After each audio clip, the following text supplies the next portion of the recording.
Welcome to ChessWire. I'm your host, Adam Carter, with your chess news. Today is Monday, October 10th, 2022. In your headlines today, another FIDE titled player caught cheating on chess.com. Just how many titled players have been caught cheating on chess.com, what the penalties are for that, and what do you think should be the penalties? All of this today on ChessWire.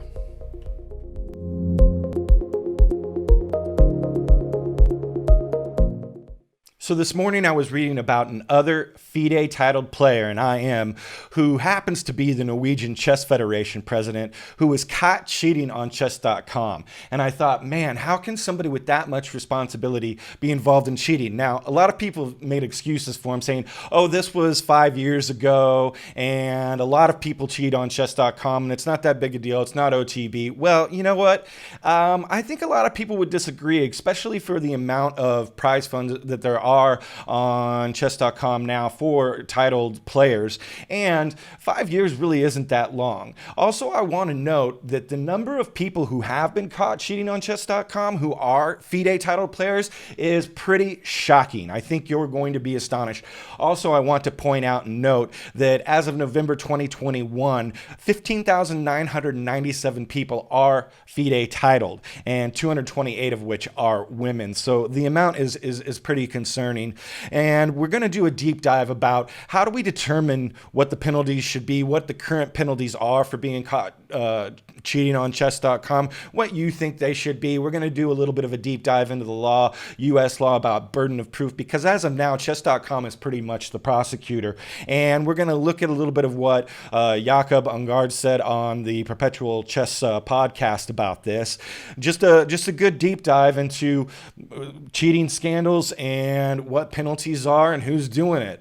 So let's go ahead and buckle up. So real quick, let's go ahead and head over to chess.com here. This is by Peter Dodgers and from October 7th. It says, Norwegian Chess Federation president resigns after admitted to cheating. I am Jakob Bergen Nielsen, 29, resigned as the president of the Norwegian Chess Federation a day after admitted to cheating on chess.com during one match in the 2016-17 season of the Pro Chess League. Nielsen was part of the Norway Gnomes team, as was GM Magnus Carlsen at the time. Now, I want to note something here that he was 29, so 5 years ago, he's only 24 years old, and he was cheating. So this isn't like Hans Niemann. Hans is still only 19, but a lot of people were trying to say, well, this was a long time ago. Well, the guy's 24 years old when he was cheating, and he was cheating for a pretty big chess team over there.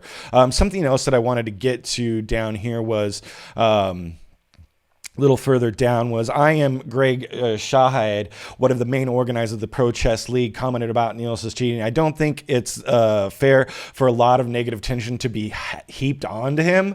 He had no need to volunteer this information. It was from many years ago, and dozens of other strong players have cheated. Shahid added, cheating is a serious threat to chess, and especially online. However, I believe that chess.com is doing everything possible to fight against this issue. I hope that in time, players will be just as hesitant to cheat online against in cash events they are now over the board chess tournaments.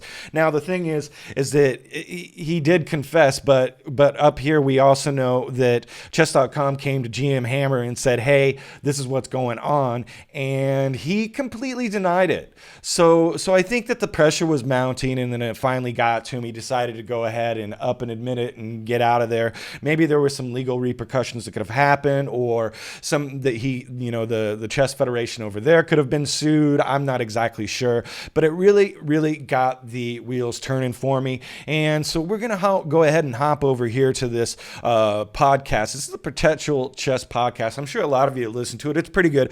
But this one had GM Jakob Agard on it. And if you remember, GM Jakob Agard was also one of the counselors that for Hans Niemann when he attended one of these chess camps or chess summer camps, and had defended GM Hans Niemann in a blog post about how he didn't see anything out of the ordinary about Hans playing over the board against Magnus, and that Magnus had played pretty poorly that game. So let's go ahead and take a listen to what he thinks about all these cheating scandals and chess.com being this new prosecutor of chess cheating. Who have been at some point erased from chess.com for cheating, like grandmasters. And that seems entirely improper. Like what? So it's sort of just offer, like, oh yeah, sign this, and we'll tell you who it was. Like that's not confidential information, especially when we have a situation where you're not allowed to see the evidence against you. You're not allowed to have a representative who sees the evidence against you, and you're sort of just convicted by the prosecution. With leeches, they just delete your account and they don't.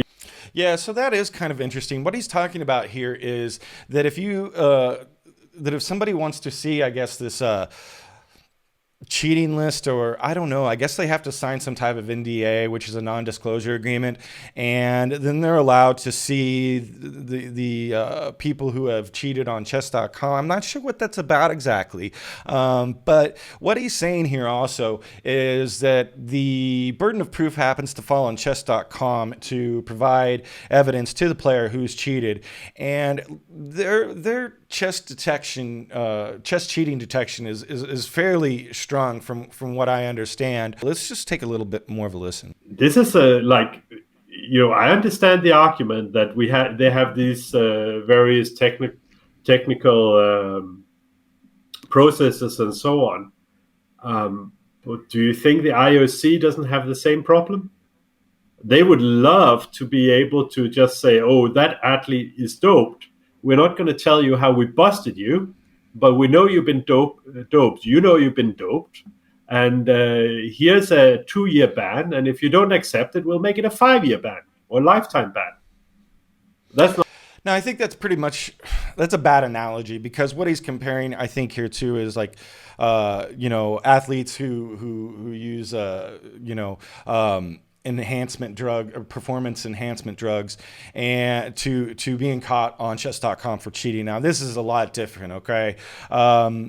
Because you're playing on chess.com's platform. They have an algorithm systems and a fair play team of, I believe, 20 people who are watching all of these things all the time. And the computer system there is quite impressive. So I think when their cheat detection system does catch somebody and they present them the evidence, I think it's pretty damning. But what I want to get to real quick is this idea that he said about chess.com being the prosecutor, and you're being presented with this evidence and you have nobody to represent you. So there's something in America we call due process, if you're watching this outside of the States. And due process basically says that you have a right to a speedy trial and all of this. And there is what's called the burden of proof. Now, there are two types of burden of proof. You have the preponderance of evidence, and then you have beyond reasonable doubt. Now, preponderance of evidence, we'll just check this out right now. It says the preponderance of evidence is one type of evidentiary standard used in a burden of proof analysis. Under the preponderance standard, the burden of proof is met with the party with the burden convinces the fact finder that there is greater than 50% chance that the claim is true. So I think that with chess.com, this is probably far beyond preponderance of evidence when it comes to catching somebody cheating. Now, if we look at the definition of beyond reasonable doubt, now this is what's used in the United States for criminal trials. So the burden of proof on the prosecutor is in order to prove to the jury that beyond a reasonable doubt this person did this. Okay, so let's take a look at that, which is beyond a reasonable doubt is the legal burden of proof required to affirm a conviction in a criminal case. In a criminal case, the prosecution bears the burden of proving that the defendant is guilty beyond all reasonable doubt. This means that the prosecution must convince the jury that there is no other reasonable explanation that can come from the evidence presented in trial. In other words, the jury must be virtually certain of the defendant's guilt in order to render a guilty verdict. So this evidence is a lot higher. This proof is much higher than in the civil standard, is what they're saying. So if we get to that, and we're looking at a computer system that's judging, your game and looking at tons and tons of data and all of the statistical analysis involved, and what I don't even know what's all involved in these algorithms. I mean, the software, the comprehension that you'd have to have, or a jury to have, would be pretty astounding in order to refute it. So I think that chess.com is more along the lines of this is beyond a reasonable doubt, because I don't think they want to get rid of many titled players. As I said, there's just under 16,000 FIDE titled players, and I don't think that they want them off their site. I think they want them at their site, attracting people to their site, them playing in their events, and then becoming more of a standard in the chess world for playing chess events. But let's go ahead and take a look here at this cheating report from chess.com. This isn't the Hans Niemann report, so don't get this confused here. This is about online chess cheating, and this was back on October 6th. Now, what it's saying here is that chess.com has closed over 550,000 accounts, but we have to keep in mind that there are about 21 million players on chess.com every month. So this is a small number when you give it the lifetime of chess.com. They've banned 550,000 accounts. Now, here's where we get to the meat and potatoes, kids. Of those closed, more than 500 were titled players. 500.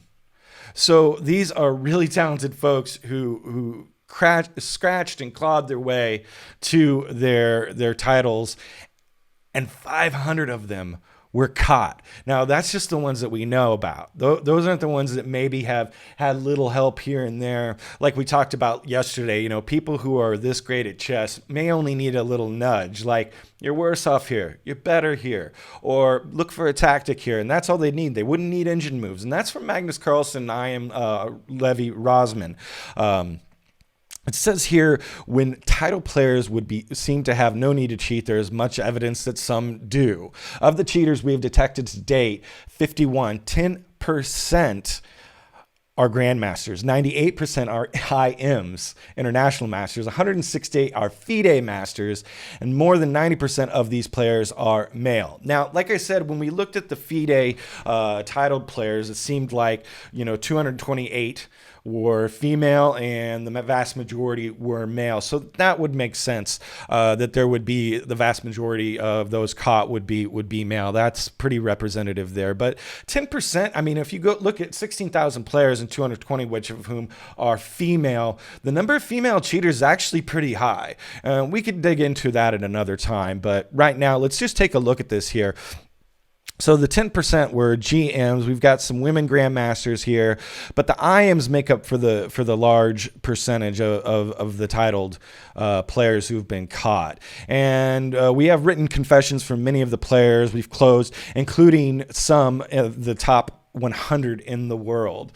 We know that Hans is one of those. So most closures are now automated. So they're just able to do this right off the bat. They're like, this guy's cheating. We've got all the data here. And that's a lot like what Jakob said about lead chess. They just automatically close the accounts. So what does happen when you cheat at chess on chess.com? What happens? This is from chess.com support. It says, what happens when someone is caught cheating? If someone is caught cheating in chess, it means we detect them doing anything under the not allowed sections of this list. When someone is caught cheating, their account is closed and they are blocked from cheating, creating new accounts. Additionally, rating points will be refunded to the members that lost to them in games that were cheated in. If someone was closed if someone you lost to was closed for cheating, you'll be notified by chess.com, which looks something like this, and they show this email. Now, this is really difficult for me to understand because there are automatic blocks for these seems to be like the non-titled player. It looks like they reach out to title players and give them more chances because, of course, they don't want to lose title players from coming to their sites. And so they approach them and they say, hey, we got this guy red flagged, like they did with this Nielsen guy when they went to GM Hammer and did the same thing with Hans. We're going to block your account for a while, but we want to give you another chance. And that's, like I said, because there's only about 16,000 people who are playing chess who are titled players as of now, and not all of them are playing on chess.com, so they don't want to lose titled players. That's just the thing. And I think that this is a double standard here, but I can understand it from a business perspective. But now that the light's been shown on this, it is a little bit concerning. So we're going to go ahead and hop back over to this chess.com cheating article, and there were a couple other things that I wanted to get to. It says chess.com's methods are robust. We had our algorithms vetted by a Harvard statistician, Natish S. Palali in 2016, who confirmed that our systems were functioning in the manner we intended. We have also given the tour of our systems to dozens of strong title players, multiple inside the top 20, and tournament directors. And on the June 3rd, 2020, we received the full endorsement of the U.S. Chess after a thorough review from experts in statistics on the rating community. So these methods are quite robust, and I think as a prosecutor, this is a little bit different than having to prove anything to a jury. I don't think that they should have to necessarily have anybody there with them to say, we're going to represent so-and-so to make sure that you've accused this person. But this is a lot different. This is a lot different than having to prove to a jury. You need witnesses and you need, testimony, or you need this or that or da. This is a computer saying, we watched you the entire time. Here's our methods. They've been confirmed and endorsed by these statisticians and so on and so forth. I don't really think that Chess.com necessarily is a prosecutor, nor do I think anybody who's been accused of cheating on Chess.com needs a defense. So the last thing that I think is my primary thought at this point is, why does it seem to me to be that if you're a player on Chess.com who's not titled, and you are a titled player on Chess.com, there are double standards? So we can clearly see that out of the 16,000 titled players there are in the world, FIDE titled players, over 500 of those have been caught cheating on Chess.com. Now, this isn't, I think Jakob Aagaard is a little off point here. He's a little off base because, number one, this isn't like a normal court system where you're being tried for a crime, where you're going to need evidence, you're going to need testimony, you're going to need, witnesses, you're going to need cross-examination, you're going to have to convince the jury beyond a reasonable doubt, because nobody was there during the crime except for said witnesses or so on and so forth. This is a lot different.